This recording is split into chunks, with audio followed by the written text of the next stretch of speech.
You are on live to GTV Africa. GTV Africa Politics.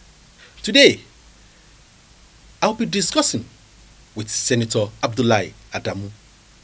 Senator Abdullahi Adamu, former governor of Nasarawa State and chairman of APC Reconciliation Committee. Reconciliation Committee is of national. It's not restricted to a particular place. You know, there are some little crises in the party. He was appointed to work together with his committee members to reconcile aggrieved or those that have complaints in the party. Senator Abdullahi Adamu, a former governor, as I said, of Nasarawa State, is set to answer many questions in different ways. This is GTV Africa. Subscribe to our YouTube channel, GTV Africa, and on Facebook, GTV Africa Services.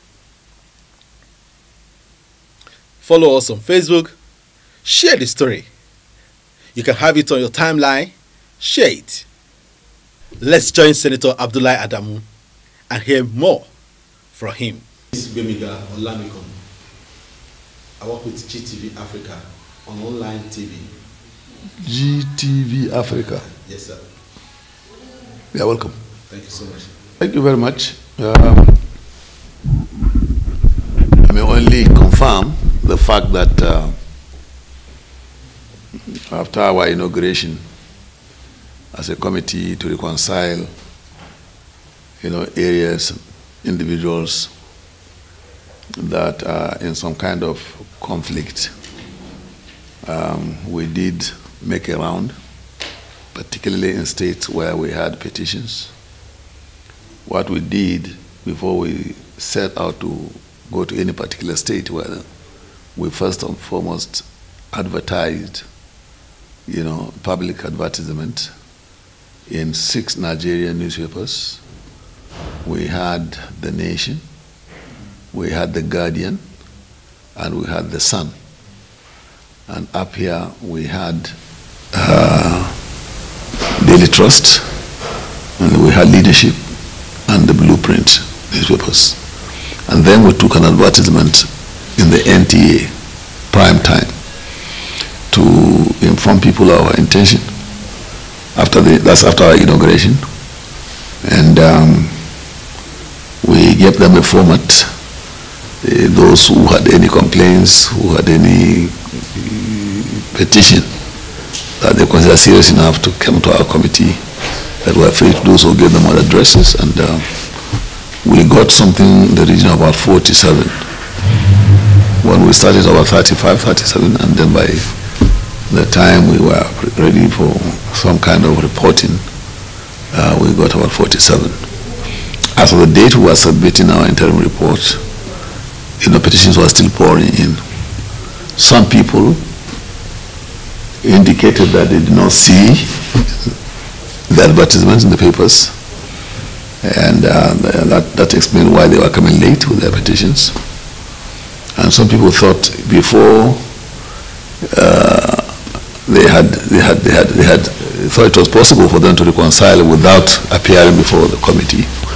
When that became impossible, they now decided to resort to the opportunity granted them to be had by the committee. And we did, in the format, we did ensure that we gave the main essence of it, of the discussion or meeting with people who had petitioned, was to see that we gave them the opportunity to be heard by our committee. And each state we went to, we invited the petitioners, and we got those who were supposed to respond to the respondents to the petition. Always start with the petitioners. After hearing them, then we meet with the respondents, and where appropriate and where possible, we get the two together. We got both the petitioners and the respondents, to sit together at a meeting, and then we discuss.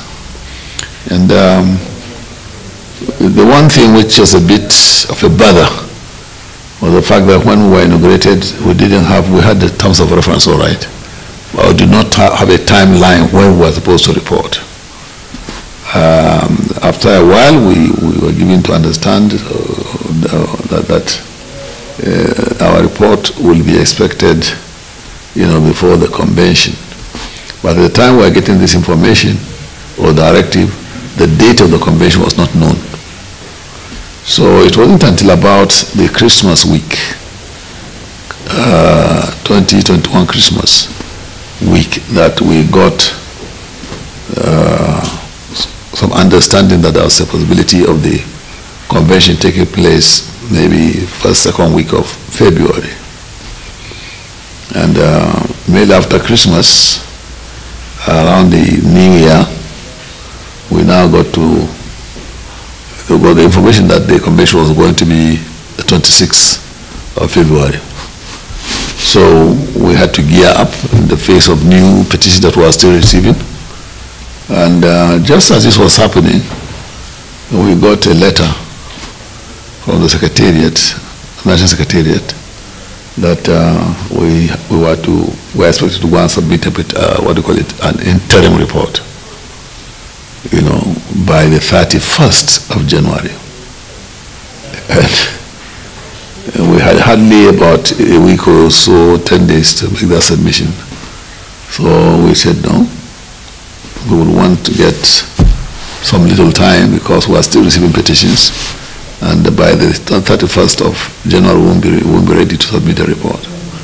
But in the wisdom of the party and the circumstances that the party was now confronting in terms of the date for the convention and the desire to have the report before the convention, the party, we wrote formally to say it wasn't possible for us to make it the 31st, and we were looking for a grace of another week.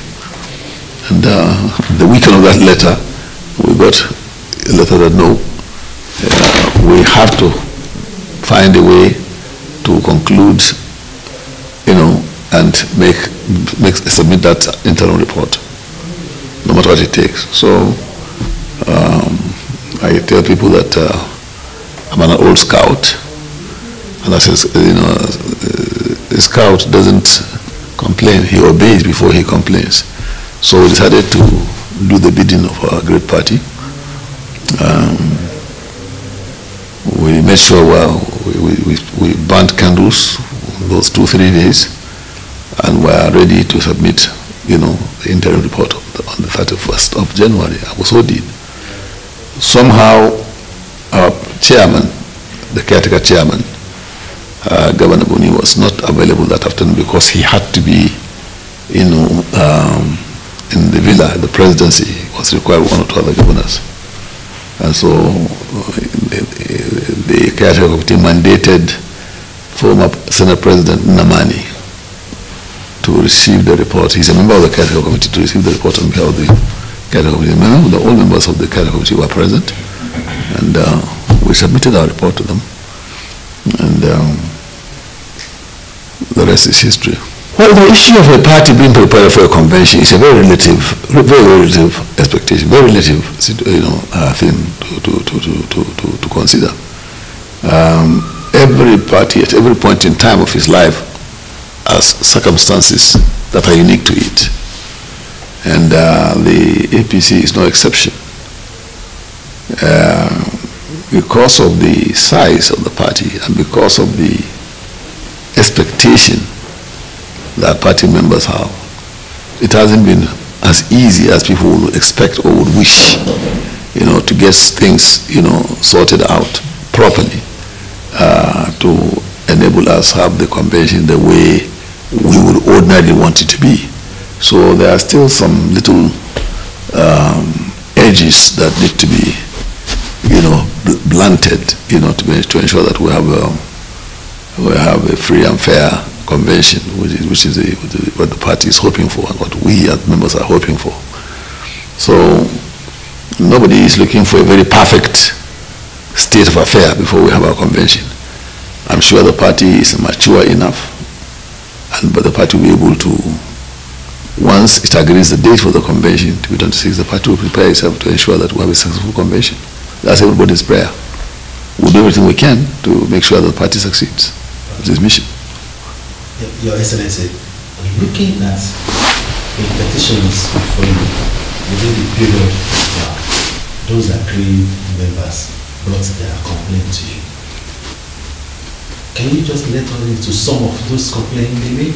Well, I think it is not fair. It won't be fair for me. We made our report to the party. We submitted a broad daylight. But every media house in Nigeria was represented that day. The National Secretariat was submitted the report. And immediately after the submission of the report, we faced the press. And it was like, say, a galaxy of cameramen all over the place. I was part of them. Pardon? I was part of them. Thank you for giving that evidence.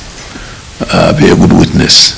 So we ordinarily, if we are to show some level of maturity, it is not for us to start brandishing what report we give to the party. The responsibility for disclosure of whatever we have rests on the party.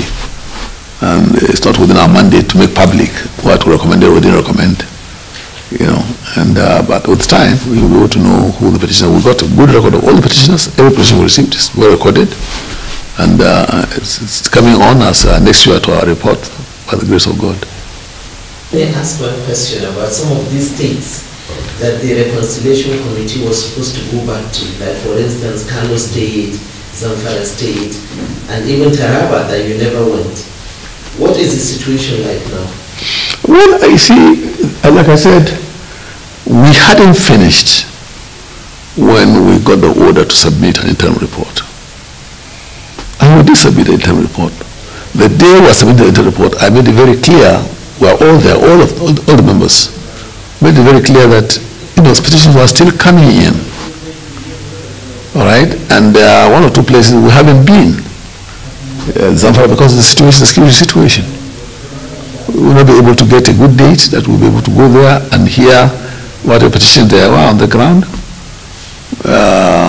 In the case of Kano, we were there.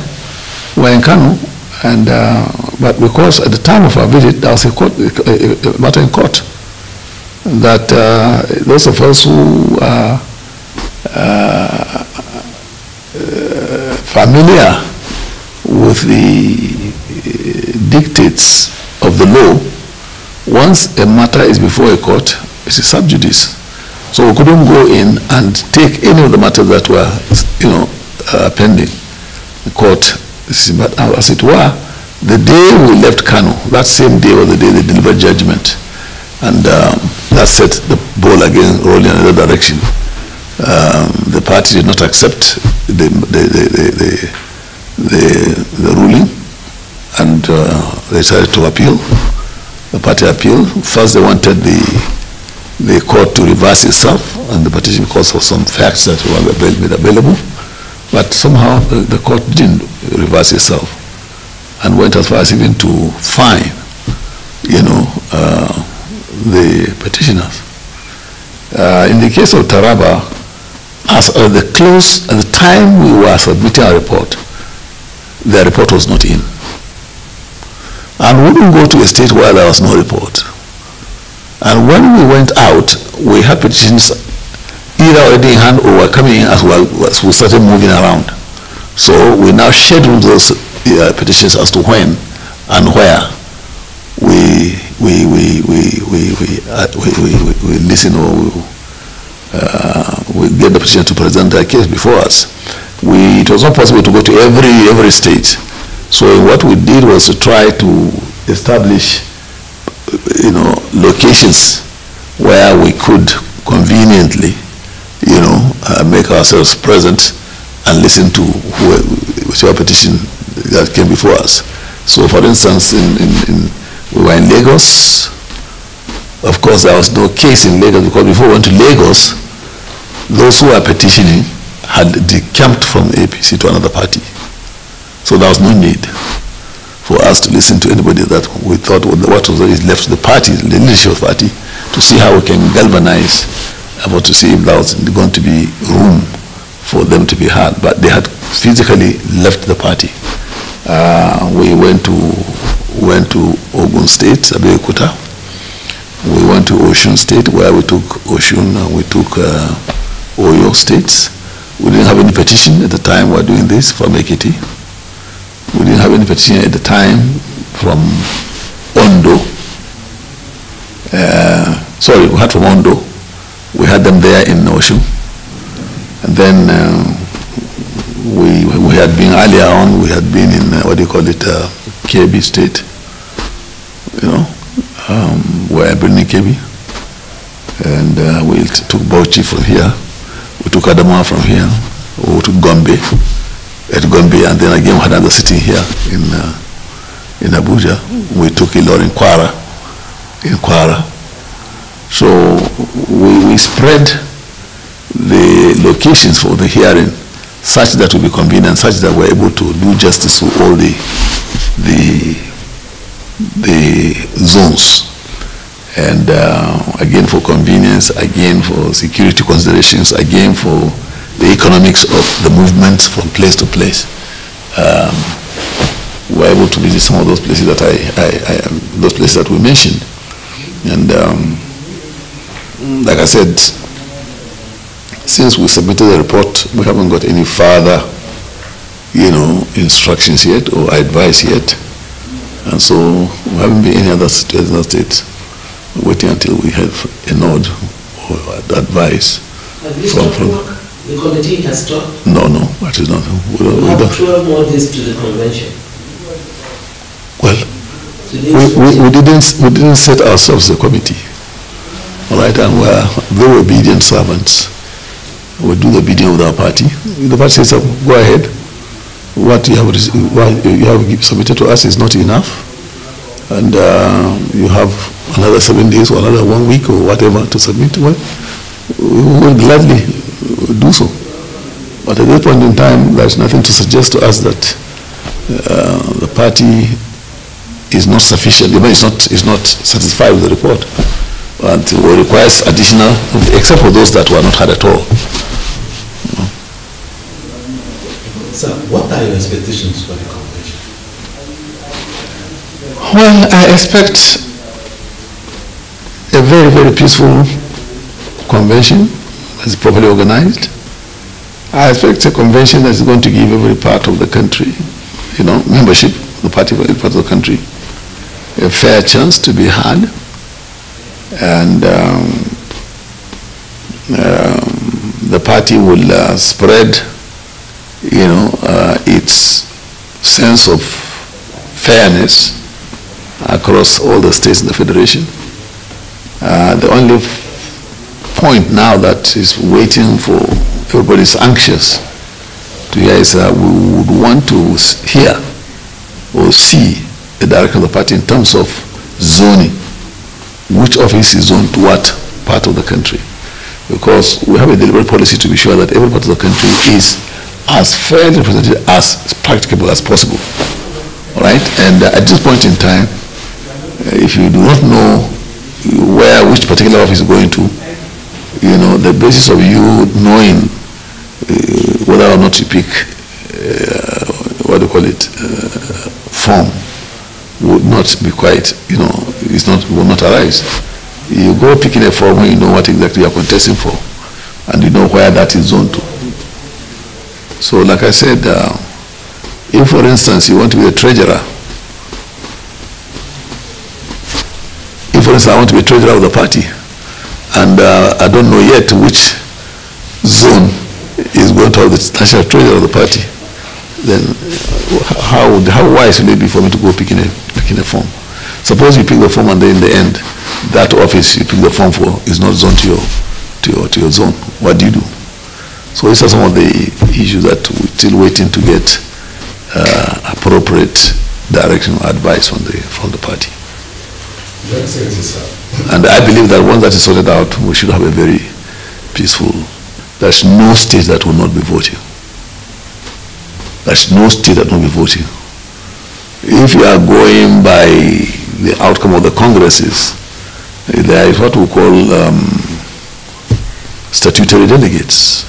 Every state has got a constitution clearly says out who such delegations are, and nothing will stop them from attending the convention. Statutory delegation. Those that are in controversy are those that were elected recently in some states. Well, if a state chairman is not sworn in, he will not go to the convention. But there are certain delegations there. If, for instance, there is a former speaker of the House of Rep, and from that zone, is a certain delegate. There's a member of the party's caucus, or party's board of trustees, or national executive committee of the party, if he is a former governor, he's a certain delegate. All right, a former APC governor still living and is in the party, he's a certain delegate. And whatever state he comes from, he will be entitled to attend the convention. So there's no state that will not be attending the convention. Looking at the just concluded local government elections in the federal capital, PDP came on strongly because they now have 3 local governments, and then APC, your political party, has also 3 local governments. What do you think of the signs of what happened here? What do you mean sign? Sign that APC is losing? There's no question of sign anymore. You just said 3-3. You came in now. Everyone was expecting APC to sweep all the seats. No, well, that is not, well, that's goodwill. Maybe you didn't realize your goodwill. Maybe. But this is the outcome of the election. And as a Democrat, and the person who believes in constitutional government, I believe in the result. If there are any questions as to how the result came about, it's not for me to determine. Those who contested are in a position, they are at liberty to challenge the result if there is cause for challenging the result. And nobody will deny them that right. Okay, so it's not for me, for this purpose of this interview, to say, oh, this is what anybody who contested will do, or we accept the result. No. In principle, you take the result as you know, you lie on your bed as you make it. I mean, as I say, as you make your bed, so rely on it. This is what we've got at this point in time. And I believe in the democratic process. And I believe if there is something to be done, and I believe there is, the party will have to think out the box to find out what went wrong. How can it be corrected? That's what this content is all about. And I want to assure you that we will turn the table. So maybe there are certain things. That APC is it will be convenient for the opposition to start saying, to shout hallelujah. I want to assure you that we're not yet there. Yes, the results that stares us in the face, the fact that we got even 3-3, and the main plank of is the Amak, and they got it. So they're excited. Okay,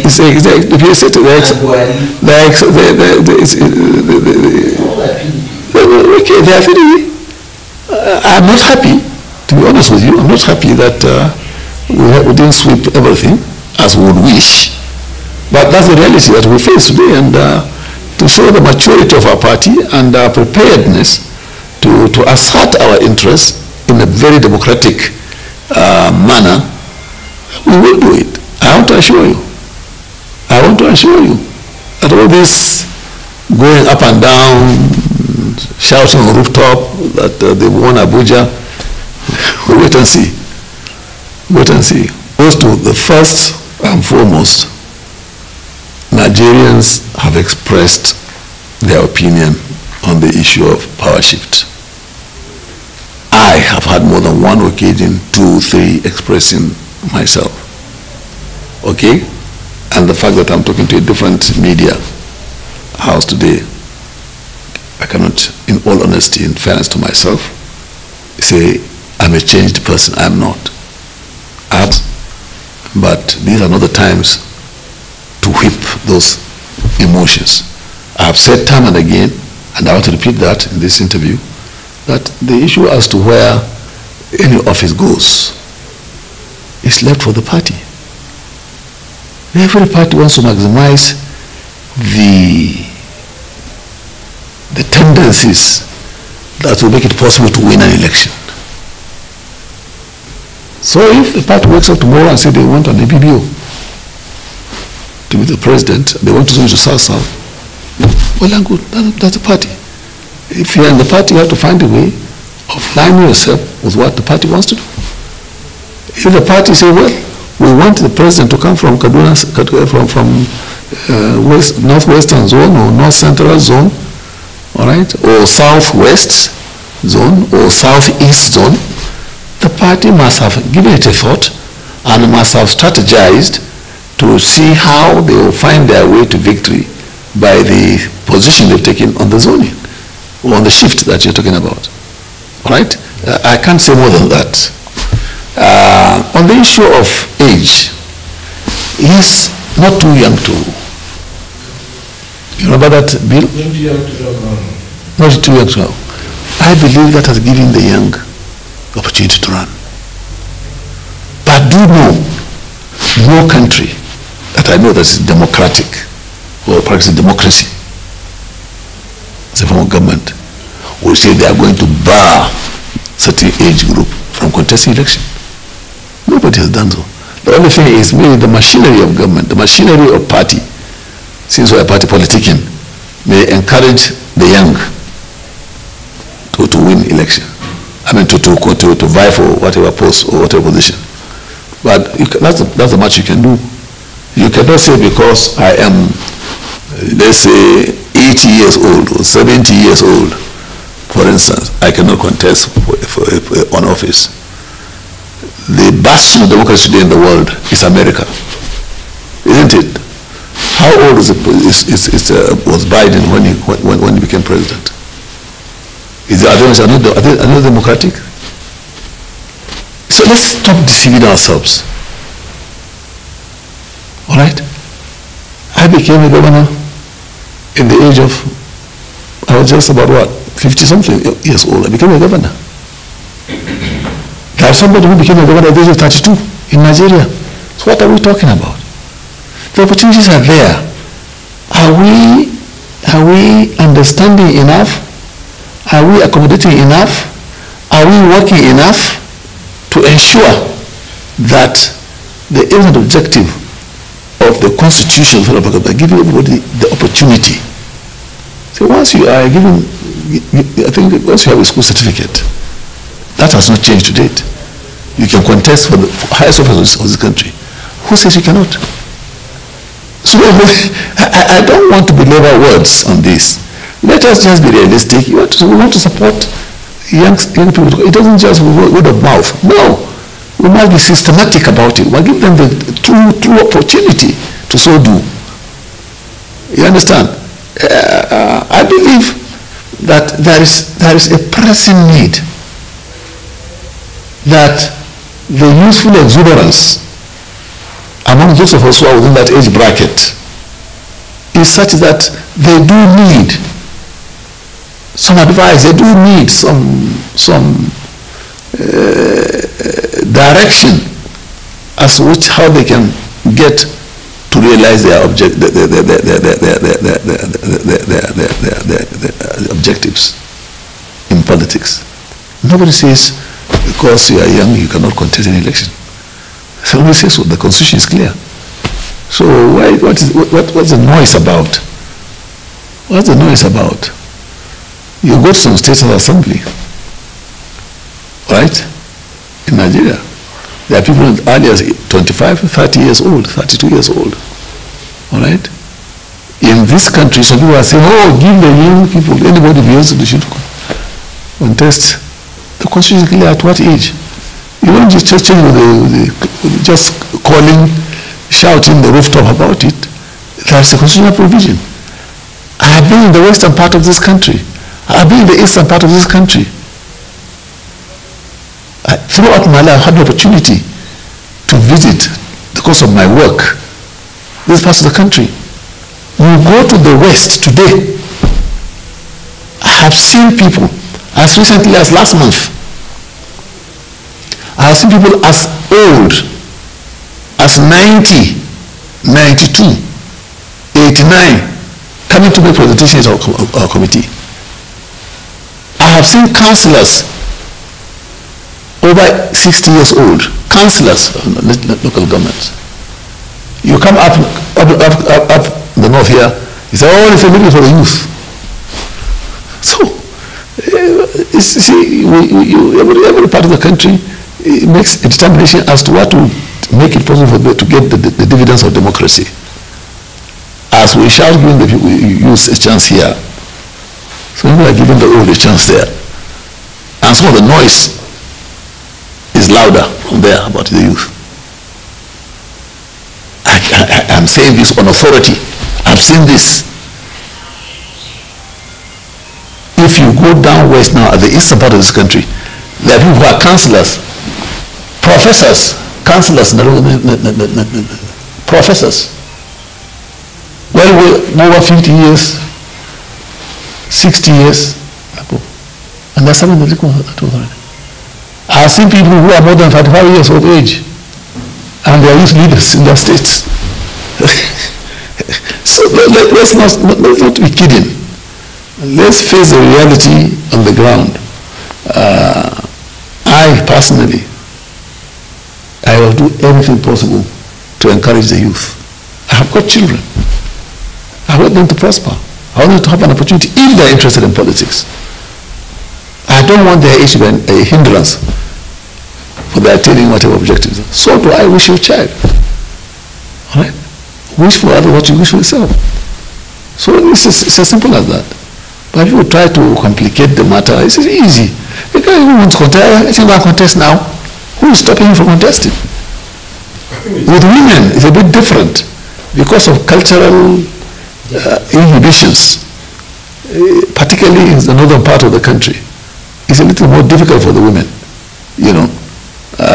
But I found that even in the south, where it's predominantly Christian, women have the same problem, relatively speaking. You know, I've had women complaining about their limitations in economic might to contest. I've had women say, well, when they are invited for party meetings that go up to 10, 12, 1 a.m., 2 a.m., their husband feel uncomfortable with that. All right? You don't hear this in the UK or in France or in Germany. It's still happening here. In the most, in quotes, civilized part of the country, in Western civilization in terms. Women are complaining about this. So there is something that we are trying to, as a country, to rush. And it doesn't pay. Right?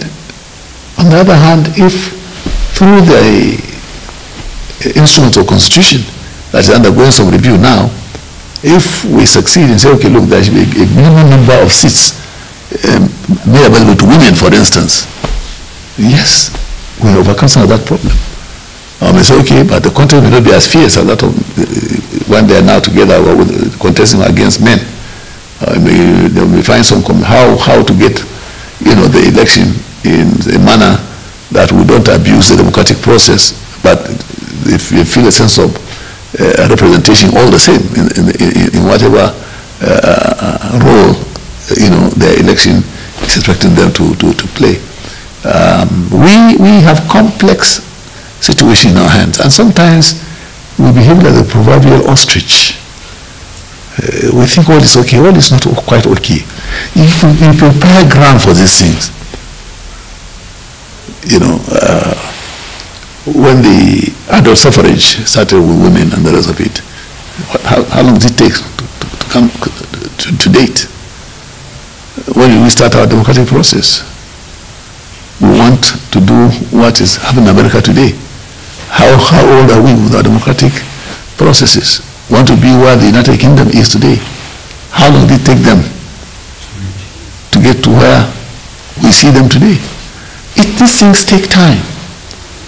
Yes, we may not take exactly the same length of time to arrive there, to get there, because their experiences should give us some lessons as to how we best we get. But to expect that we just frog jump, it won't be realistic, it won't be practical. But Allah knows, I'm a Muslim, forgive me saying, Allah knows that I want everything that is good for our mothers and daughters. This is what I can bring for you from Senator Abdullahi Adamu on GTV Africa Politics. till I bring another one for you.